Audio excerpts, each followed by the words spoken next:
0.01 lang ba ang earning? Dapat ba manghina? Kung manghihina ka dahil 0.01 lang ang kinita mo sa content, huwag ka munang umalis.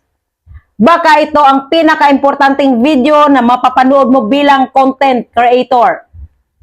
Marami ang nagmi-message sa akin, Ma'am Giovelyn, nakakahiya po, 0.01 pa lang ang kinikita ko. Worth it pa po ba ituloy? Hayaan mo sasabihin ko to ng diretso pero may pagmamahal.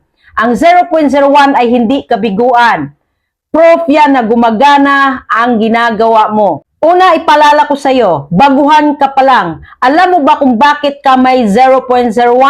Ibig sabihin, may nanonood, may nagstay, may system na nagtiwala sa content mo. Hindi ka zero, hindi ka invisible, nasa simula ka pa lang. At tandaan mo ito, lahat ng kumikita ng malaki dumadaan sa maliit. Ito ang mali ng marami. Ito ang dahilan bakit maraming tumitigil.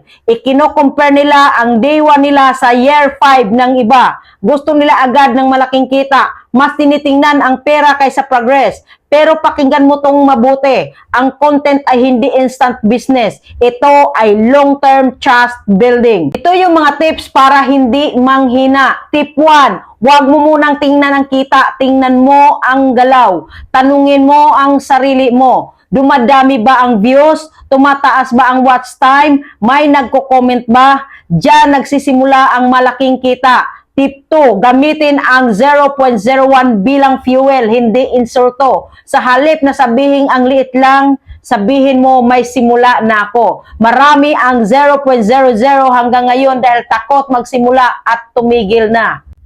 Tip 3, ayusin muna ang value bago income. Hindi agad pera ang binabayaran ng audience. Attention muna, tiwala muna, relasyon muna. Pag nakuha mo yan, susunod ang pera.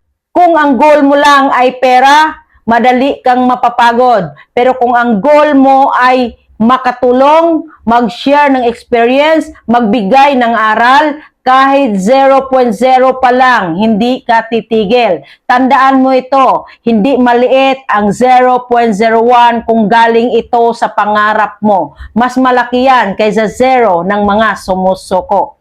Huwag mong maliitin ang simula mo. Diyan nagsimula ang lahat. Kung ikaw ay nasa 0.01 stage, congratulations, nasa tamang landas ka. Tuloy mo lang. Darating din ang araw, natatawa ka at sasabihin mo, dati 0.0 lang ako, pero hindi ako huminto, kaya nag $10 na ako everyday. Natulungan ba kita? Like, follow, and share.